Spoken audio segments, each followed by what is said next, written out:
전망이 좋은 방. 에드워드 모건 포스터. 2부. 제10장. 유머리스트로서의 세실. 세실이 루시를 구원하려 했던 그들 주변의 상류층 사회는 겉보기에 그리 화려하지 않았습니다. 하지만 루시의 조상들이 물려준 그 어떤 것보다 훨씬 더 좋은 곳이었죠. 루시의 아버지는 지역 변호사로 성공한 사람이었고 개척 시대에 투자를 위해 인디코너라는 집을 지었습니다. 그러다 그 집의 매력에 푹 빠져 결국 그곳에 눌러앉게 되었죠. 결혼하고 얼마 지나지 않아 그 동네 분위기가 변하기 시작했습니다. 가파른 언덕 끝자락, 소나무 숲속, 북쪽의 하얀 절벽 위에 하나둘씩 집들이 들어섰습니다. 대부분 윈디 코너보다 더 큰 집들이었고 동네 토박이가 아닌 런던에서 온 사람들이 채워졌습니다. 그들은 허니처치 가문을 시골 상류층의 유서 깊은 가문으로 착각했죠. 루시의 아버지는 당황했지만 어머니는 자존심이나 겸손함 없이 그 상황을 받아들였습니다. 사람들이 뭘 하는지는 모르겠지만 어머니는 자주 말하곤 했습니다. 우리 애들한테는 참 좋은 일이지. 어머니는 여기저기 스스럼 없이 연락했고 사람들은 기꺼이 그녀를 반겼습니다. 사람들이 나중에 그녀가 자신들과는 전혀 다른 사람이라는 걸 알게 되었을 때도 이미 그녀를 좋아하게 된 뒤라 아무 문제 될 게 없었습니다. 허니처치 씨가 세상을 떠났을 때 그는 평생 정직한 변호사로 살면서 거의 경멸할 뻔했던 자신의 가족이 최고의 사회에 뿌리를 내리고 떠난다는 만족감을 느꼈습니다. 물론 새로 이사 온 사람들은 대부분 좀 지루한 면이 있었고 루시는 이탈리아에서 돌아온 후 그 점을 더 뚜렷이 느꼈습니다. 전에는 그들의 가치관을 의심 없이 받아들였죠. 상냥하고 풍요로운 삶, 지나치게 열정적이지 않은 종교, 쓰레기를 함부로 버리지 않는 깨끗한 태도 같은 것들 말이죠. 그녀는 철저한 급진주의자가 되어 교회 지역에 대한 경멸을 드러내곤 했습니다. 그녀가 상상했던 삶은 부유하고 유쾌한 사람들이 모여 서로 같은 관심사와 적을 공유하며 생각하고 결혼하고 죽는 그런 모습이었습니다. 그의 세상은 마치 런던의 안개가 북쪽 안떡 틈새로 스며들려고 애쓰는 것처럼 끊임없이 침투하려는 가난과 속물적인 사람들뿐이라 생각했습니다. 하지만 이탈리아에서 햇볕 아래 누구든 평등하게 온기를 느낄 수 있는 곳에서 그런 삶에 대한 개념은 사라졌습니다. 그녀의 감각은 확장되었고 싫어할 사람이 없다고 느꼈습니다. 사회적 장벽은 허물 수 없겠지만 그리 높지도 않다고 생각했습니다. 마치 아펜니노 산맥의 농부의 올리브 밭으로 뛰어들면 그 옹부가 당신을 반겨주는 것처럼 말이죠. 그녀는 새로운 눈으로 돌아왔습니다. 세실 역시 마찬가지였습니다.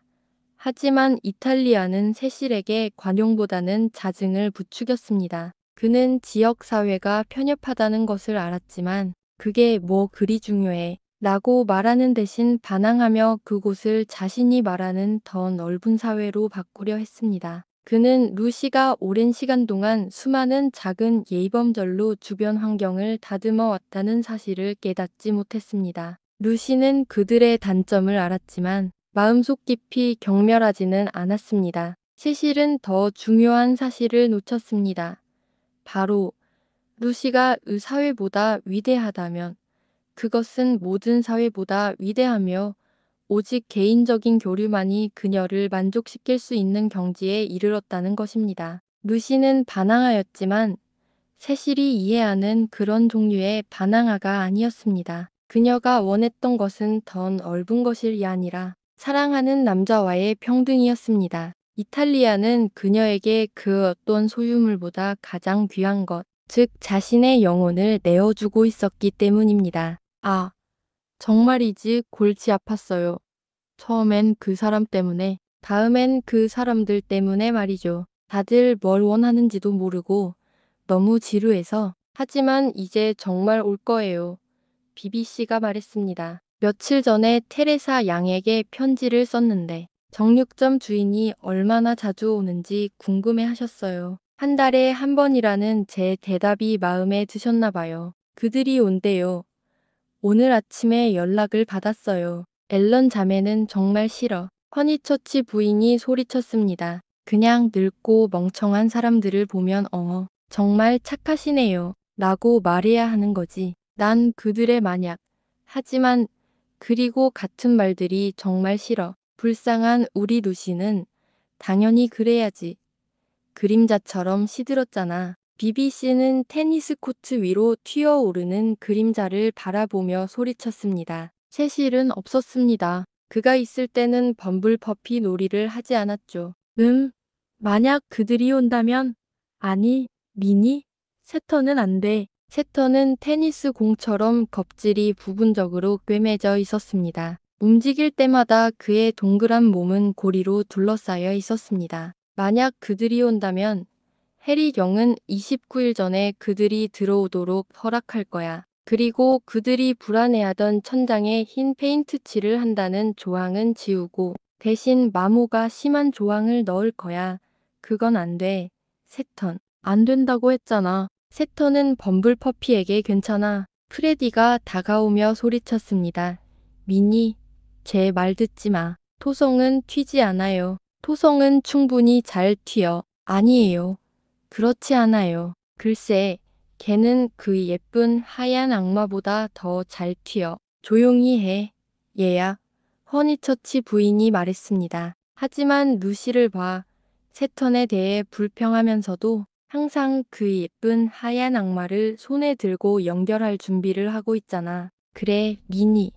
그녀를 잡아 라켓으로 그녀의 정강이 위로 쳐. 그녀의 정강이 위로 루시가 넘어졌고 아름다운 하얀 악마가 그녀의 손에서 굴러 떨어졌습니다. BBC가 그것을 주워들고 말했습니다. 이 공의 이름은 빅토리아 코롬보나입니다. 하지만 그의 교정은 무시되었습니다. 프레디는 어린 소녀들을 화나게 만드는데 천부적인 재능이 있었고 30초 만에 이의 바르던 미니를 울부짖는 아이로 만들어버렸습니다. 집 위층에 있던 세실은 그 소리를 들었습니다. 그는 재미있는 소식을 잔뜩 가지고 있었지만 혹시 다칠까봐 내려오지 않았습니다. 그는 겁쟁이가 아니었고 필요한 고통은 누구 못지않게 잘 참아냈습니다. 하지만 어린아이들의 난폭한 행동을 몹시 싫어했습니다. 역시나 결국은 울음으로 끝났습니다. 앨런 선생님이 이걸 보셨으면 좋겠네요. 그때 다친 미니를 달래주던 루시가 오빠에게 들려 올라가자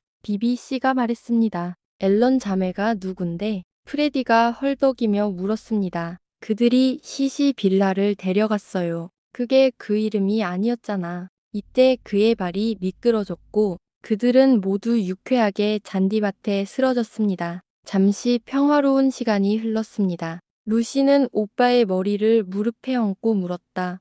무슨 이름이었다고? 앨런은 해리 경이 보낸 사람의 이름이 아니었어. 말도 안 돼, 프레디. 넌 아무것도 모른다니까. 말도 안 돼. 방금 전에도 봤는데 그 사람이 나한테 허니처치 라고 했어. 프레디는 태연하게 흉내냈다. 드디어 진짜 반항적인 세입자를 구했군. 나는 야호, 이 친구야. 하고 외치며 그의 등을 툭 쳤지. 맞아요. 앨런 자매 말이죠. 아니야, 앤더슨에 더 가깝지. 맙소사, 또 헷갈리게 할 거야. 허니처치 부인이 소리쳤다. 루시, 엄마가 항상 옳았다는 거 알지? 내가 시시빌라에 간섭하지 말라고 했잖아. 난 항상 옳아. 항상 옳다는 게 때론 너무 불안해서 그냥 프레디가 또 엉망으로 만든 것뿐이야. 자기가 대신 집을 얻었다는 사람들의 이름조차 모르면서 말이야. 네, 알겠습니다. 에머슨. 무슨 이름이라고? 에머슨. 내기할 수도 있어. 해리 경은 정말 갈대 같아. 루시가 조용히 말했다. 그냥 아예 신경 쓰지 않았으면 좋았을 텐데. 그리고 루시는 등을 대고 누워 구름 한 점 없는 하늘을 바라보았습니다. 날마다 그녀에 대한 생각이 바뀌던 BBC는 조카에게 작은 일이 잘못되었을 때 그렇게 행동하는 것이 옳다고 속삭였습니다. 그 사이 새로운 세입자의 이름은 허니처치 부인의 관심을 돌려 자신의 능력에 대한 생각을 멈추게 했습니다. 에머슨. 프레디? 에머슨이 뭔지 알아. 에머슨 같은 사람이 한둘인 줄 아세요. 민주적인 성향의 프레디가 반박했습니다. 누나와 대부분의 전문의들처럼 그도 평등이라는 개념에 자연스럽게 끌렸지만 에머슨 같은 사람도 여러 부류가 있다는 명백한 사실이 그를 몹시 짜증나게 했습니다. 난 그들이 올바른 사람이라고 믿어. 좋아. 루시 부인은 다시 몸을 일으켰습니다. 내가 코웃음 치면서 엄마를 속물이라고 생각하는 거 알아. 하지만 옳은 사람과 그른 사람은 따로 있어. 그런 사람이 없다고 생각하는 건 허세야. 루시는 에머스는 흔한 이름이네요. 라고 말했습니다. 그녀는 곁눈질로 바라보고 있었습니다. 언덕에 앉아있던 그녀는 소나무로 뒤덮인 언덕들이 윌드강으로 하나둘씩 이어지는 모습을 볼 수 있었습니다. 정원을 따라 더 깊이 내려갈수록 이 곁눈질의 풍경은 더욱 웅장해졌습니다. 프레디, 난 그들이 철학자 에머슨의 친척이 아닐 거라고 믿는다고 말하려던 참이었어. 에머슨은 정말 고단한 사람이었으니까 이만하면 충분하지. 아, 맞아. 그가 투덜거렸습니다. 그리고 누나도 만족할 거야. 그들은 세실의 친구들이니까. 그러니까 교묘한 비꼬는 투로 너와 다른 시골 가족들은 완벽하게 안전할 거야. 세실, 루시가 소리쳤습니다. 버릇없게 굴지 마. 예약, 엄마가 차분하게 말했습니다. 루시, 꽥꽥거리지 마. 새로운 나쁜 버릇이 생기는 거야. 하지만 세실의 친구분들이래. 그가 되풀이했습니다. 그래서 진짜 반항적인 분들이시군요. 으휴, 허니처치.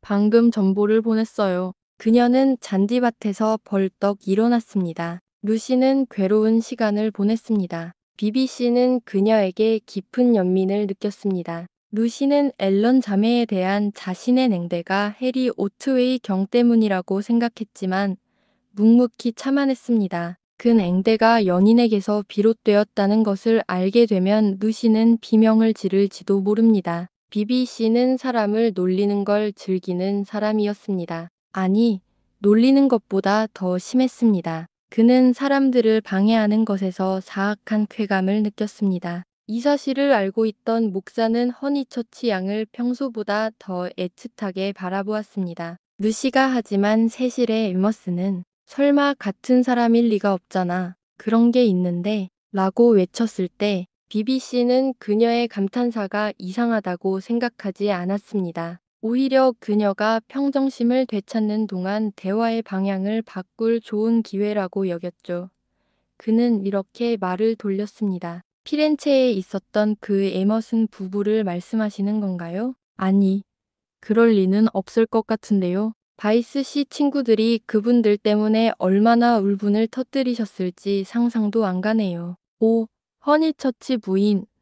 정말 이상한 사람들이었죠. 정말 기묘한 사람들이었어요. 저희는 그분들을 좋아했잖아요. 그렇죠. 그는 루시에게 말했습니다. 제비꽃을 배경으로 멋진 장면이 있었죠. 제비꽃을 꺾어 시시 빌라에 오지 않은 바로 그 앨런 양 방에 꽃병들을 가득 채웠어요. 불쌍한 아가씨들. 얼마나 놀라워했고 또 얼마나 기뻐했는지 몰라요. 캐서린 양의 이야기 중 하나였죠. 내 사랑하는 언니는 꽃을 좋아해. 라는 말로 시작해서 방 전체가 파란색 꽃병과 주전자로 가득 차 있는 걸 보고는 신사답지 않지만 너무나 아름다워. 라는 말로 끝나요. 정말 어려운 이야기죠.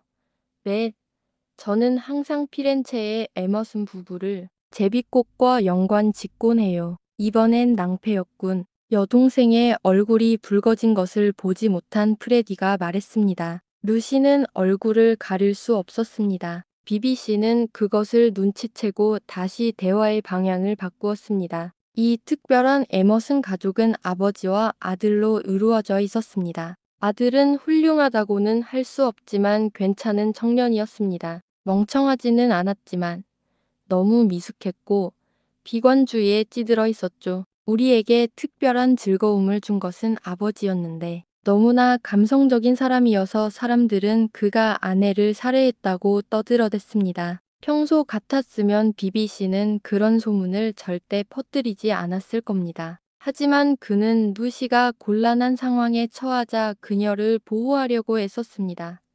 그는 더 오르는 온갖 헛소문을 계속해서 늘어놓았습니다. 아내를 살해했다고요. 허니처치 부인이 말했습니다. 루시, 우리를 버리고 가지 마. 계속 멍멍이 놀이나 해.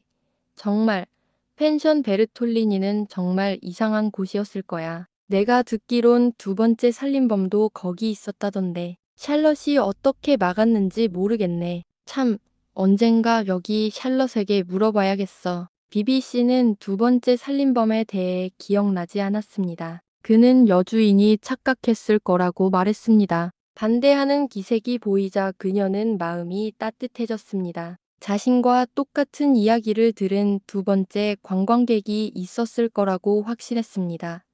이름이 생각나지 않았습니다. 이름이 뭐였더라?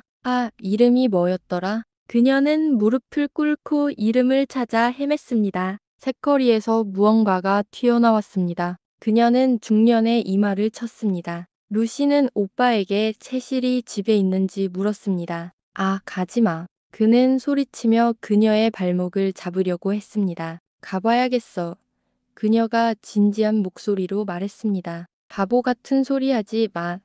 넌 놀 때 항상 너무 과하잖아. 그녀가 그들을 떠나자 어머니의 해리스. 라는 외침이 고요한 공기를 뒤흔들었습니다. 그녀는 자신이 거짓말을 했고 그 사실을 바로잡지 못했다는 것을 깨달았습니다. 말도 안 되는 거짓말이었지만 그 소리에 그녀는 신경이 곤두서 세실의 친구인 에머슨 부부를 별 볼 일 없는 두 명의 관광객과 연관지었습니다. 지금까지는 진실이 그녀에게 자연스럽게 다가왔습니다. 하지만 이제부터는 더욱 경계하고 절대적으로 진실해야 한다는 것을 깨달았습니다. 어쨌든 거짓말은 해서는 안 됩니다. 그녀는 여전히 부끄러움에 얼굴이 달아오른 채 정원으로 서둘러 올라갔습니다. 세실의 말 한마디면 마음이 편해질 거라고 그녀는 확신했습니다. 허니처치. 그는 소리치며 흡연실 창문 밖으로 몸을 내밀었습니다. 기분이 좋아 보였습니다.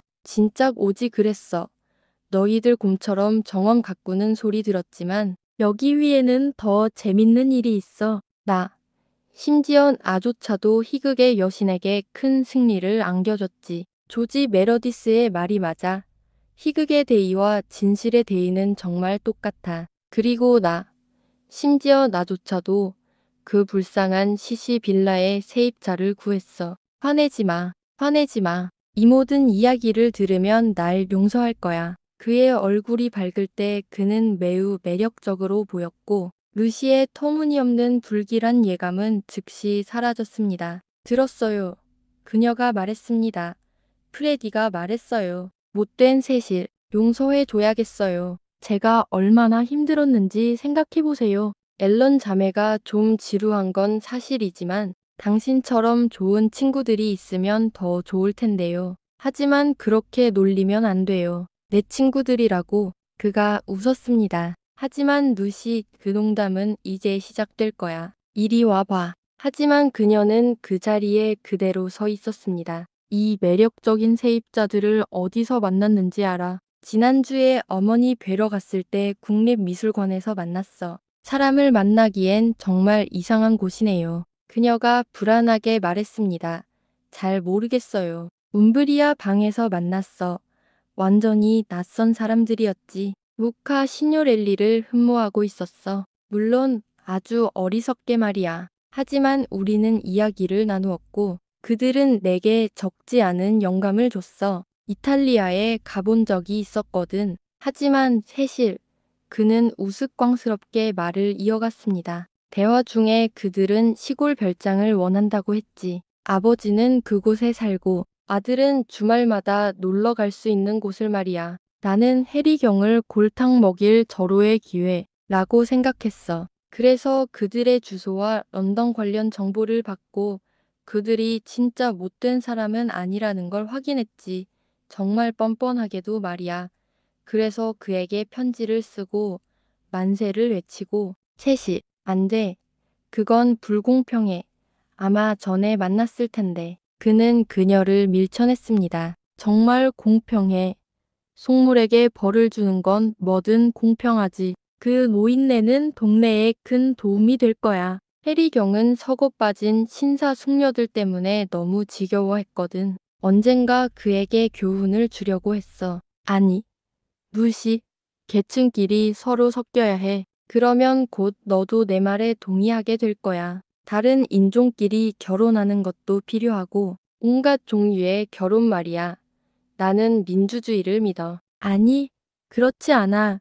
그녀가 쏘아붙였습니다. 넌 그 단어의 뜻을 몰라. 그는 그녀를 빤히 쳐다보며 그녀가 자신과 지적으로 동등하지 않다는 것을 다시 한번 느꼈습니다. 아니, 그렇지 않아. 그녀의 얼굴은 예술적인 아름다움이라고는 찾아볼 수 없었습니다. 그저 짜증이 가득한 촌뜨기의 얼굴이었습니다. 불공평해, 세실, 내 잘못이야.